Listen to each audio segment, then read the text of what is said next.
राज्यसभा 1952 में 216 सीटें होती थी। 204 इलेक्ट मतलब स्टेट से विधानसभा विधान उनसे स्टेट से जीत के आते थे, 12 नॉमिनेटेड होते थे। आज की तारीख में 245 सीट है। ये गणित समझना इसलिए ज़रूरी है कि कभी-कभी किसी चीज़ को पास कराने के लिए संयुक्त बैठक होती है। तो अभी 543 प्लस 245 लोग बैठते थे। मैं अपनी बात आपको समझाने की कोशिश कर रहा हूँ। 543 अभी हैं लोकसभा, 245 हैं, ये दोनों लोग मिलके 788 लोग करते थे, अगर जॉइंट सेशन हो रहा है। अब क्या होने जा रहा है, 816 प्लस 245, राज्यसभा नहीं बढ़ने जा रहा है। अब इसको मैं इसलिए इस बात को कह रहा हूँ कि देर सवेर बीजेपी राज्यसभा को भी छुएगी, अभी नहीं छू रही।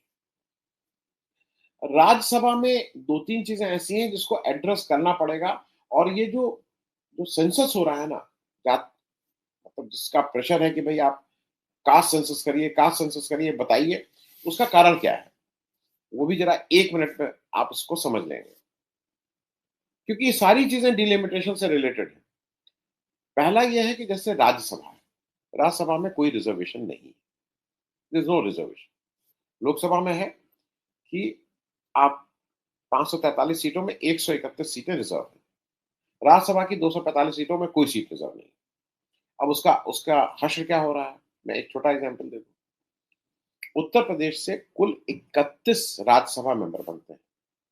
आज की तारीख में उस 31 में 24 बीजेपी के हैं। अब उस 24 में लोकसभा में क्या परसेंटेज है? 24% सीटें शेड्यूल कास्ट, शेड्यूल ट्राइब के लिए रिज़र्व हैं। तो अगर उसी को ले लें तो 24 में से कम 6 सीटें रिज़र्व होनी चाहिए थी। हैं कितनी?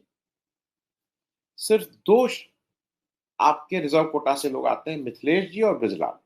24 में से 22 नॉन रिज़र्व कैटेगरी के लोग, यूपी की। तो जो बीजेपी की कथनी और करनी है वो उजागर होती है। अभी क्या हो रहा है कि ये बिल्कुल स्पष्ट धीरे-धीरे होता जा रहा है कि बीजेपी जो है, वो आरएसएस ड्रिवन सवर्णों के हित को ज़्यादा साधती है। बेवकूफ बनाने के लिए वो सब कहते हैं कि मैंने शेड्यूल कास्ट राष्ट्रपति बनाया, शेड्यूल ट्राइब राष्ट्रपति। लेकिन जब मामला आता है distribution of power, distribution of wealth, वो अपर कास्ट रहता है। आप नौकरी अपर कास्ट को मिलेगी।